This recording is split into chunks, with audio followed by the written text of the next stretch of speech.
పోలవరం నల్లమల్ల సాగర్ విషయంలో మొదటి నుంచి కూడా రేవంత్ రెడ్డి గారి ప్రభుత్వం ఒక ప్లాన్డ్గా ఆంధ్రప్రదేశ్ ప్రభుత్వానికి సహకరిస్తూ వస్తుంది. ఇప్పుడు ఆ కుట్రల తీరు మీకు తెలియందేం కాదు. ఢిల్లీలో మీటింగ్ జరిగినప్పుడు ఆనాడే బీఆర్ఎస్ హెచ్చరించింది మీటింగ్ పోవద్దు నువ్వు అని. పోనంటూనే మీటింగ్కు పోయిండు. సంతకం పెట్ట అంటూనే సంతకం పెట్టిండు. ఎజెండాలో లేనే లేదని బుకాయించిండు. కమిటీ వెయ్యను అన్నాడు, కమిటీ వేసిండు. సుప్రీంకోర్టులో కేసు అయ్యా బాబు అని మేము ముళ్ళుగట్టబట్టి పొడిస్తే ఆంధ్రప్రదేశ్ గోదావరి నల్లమల్ల సాగర్కు టెండర్లు పూర్తయి అవార్డు ఇచ్చి కాంట్రాక్ట్ అగ్రిమెంట్ అయినాక సుప్రీంకోర్టులో కేసు వేసిండు. పోనీ వేసిన కేసన్న చక్కగేసిండు అంటే చెల్లని విరిట్టేసిండు, మళ్ళీ వాపసు తెచ్చుకున్నాడు. దానికి సూటు బూట్ వేసుకొని పోయిండు ఉత్తమ్ కుమార్ రెడ్డి సుప్రీంకోర్టుకు. చెల్లని విరిట్టేసి దాన్ని వాపసు తెచ్చిండు. ఇదంతా చూస్తే ఏమవుతుంది?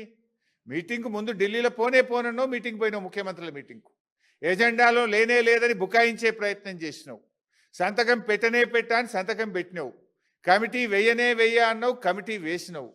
సుప్రీంకోర్టుకు పోతా అన్నావు, చెల్లని రిట్ పిటిషన్ సుప్రీంకోర్టులో వేసినావు, ఆ రిట్ వాపసు తెచ్చుకున్నావు. అంటే పసలేని రిట్ వేసినావు.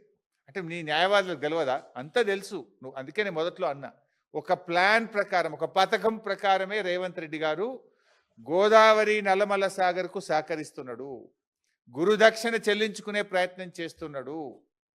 ఇవాళ ఢిల్లీలో జరిగే మీటింగ్ కూడా ఆంధ్రప్రదేశ్ ఒత్తిడితో కేంద్ర ప్రభుత్వం నిర్వహిస్తున్న మీటింగ్ ఇది. అందరికీ తెలుసు ఢిల్లీలో ఎవరున్నారు ప్రభుత్వం? బీజేపీ తెలుగుదేశం పార్టీల సంయుక్త ప్రభుత్వం కేంద్రంలో ఉన్నది. ఢిల్లీలో ఉన్నది తెలుగుదేశం ప్రభుత్వం. ఇలా ఆంధ్రప్రదేశ్లో ఉన్న అధికారంలో ఉన్న పార్టీ ఢిల్లీలో కూడా అధికారాన్ని పంచుకుంటుంది. రెండు రాష్ట్రాల్లో తెలుగుదేశం బీజేపీలు అధికారాన్ని పంచుకుంటున్నాయి. ఆంధ్రప్రదేశ్ ఒత్తిడితోనే ఢిల్లీలో మీటింగ్ జరుగుతూ ఉంది. మరి ఆ మీటింగ్కు ఇవాళ తెలంగాణ ఇంజనీర్లు మధ్యాహ్నం 2 గంటలకు హాజరు కాబోతా ఉన్నారు. పేరుకే జల వివాదాల మీటింగ్, ఎజెండా మాత్రం 200 టీఎంసీల గోదావరి నీళ్లను పోలవరం ద్వారా నల్లమల్ల సాగర్కు రాయలసీమ ప్రాంతానికి తరలించేటువంటి ఒక కుట్ర జరుగుతూ ఉంది. మీటింగ్లో ఆ రోజు కూడా ముఖ్యమంత్రుల మీటింగ్లో మొదటి ఎజెండాలో మొదటి పాయింటే గోదావరి బనకచెర్ల ప్రాజెక్టు. ఇవాళ కూడా ఆ 200 టీఎంసీలు తరలించేటువంటి ఒక కుట్ర జరుగుతూ ఉంది. మరి ఈరోజు ఎందుకు ఈ మీటింగ్కి హాజరవుతున్నారు? ఇప్పుడు మన రాష్ట్రం నేను లాస్ట్ టైం కూడా హెచ్చరించిన, అసలు ఈ కమిటీకి మీరు వేయద్దు, ఈ కమిటీకి ఒప్పుకోవద్దు అని చెప్పి నేను ఏ రోజంటే 30 డిసెంబర్ 2025 రోజు ఈ తెలంగాణ భవన్లో ప్రెస్ మీట్ పెట్టినా. 30 డిసెంబర్ 2025 నువ్వు మీటింగ్లో పోనన్నావు, మీటింగ్ పోయినావు. ఎజెండాలో లేదన్నావు, ఎజెండాలో ఉన్నది. సంతకం పెట్టా అన్నావు, సంతకం పెట్టినావు. చెల్లని కేసు వేసినావు, రిట్టు వాపసు తెచ్చుకున్నావు. నువ్వు మోసం చేస్తున్నావు అని ఈయన దొంగతనాన్ని అంతా బయట పెట్టినా.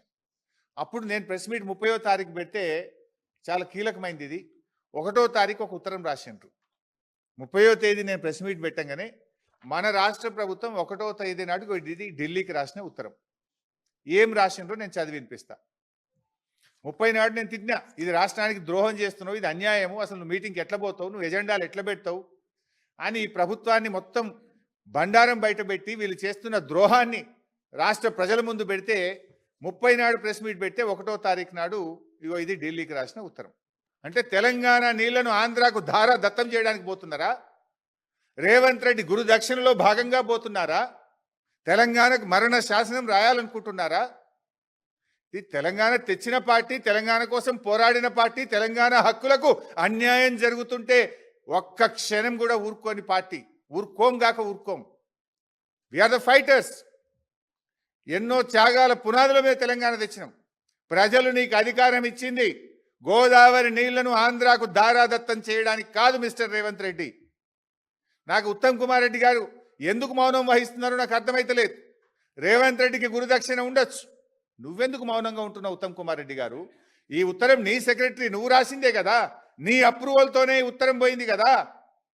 మరి ఈ ఉత్తరం రాసిన నువ్వు ఎటువంటి హామీ లేకుండా కేంద్రం నుంచి, ఆంధ్రప్రదేశ్ నుంచి హామీ లేకుండా ఎందుకు పడి పరిగెత్తి ఢిల్లీ మీటింగ్లో పాల్గొంటున్నారు?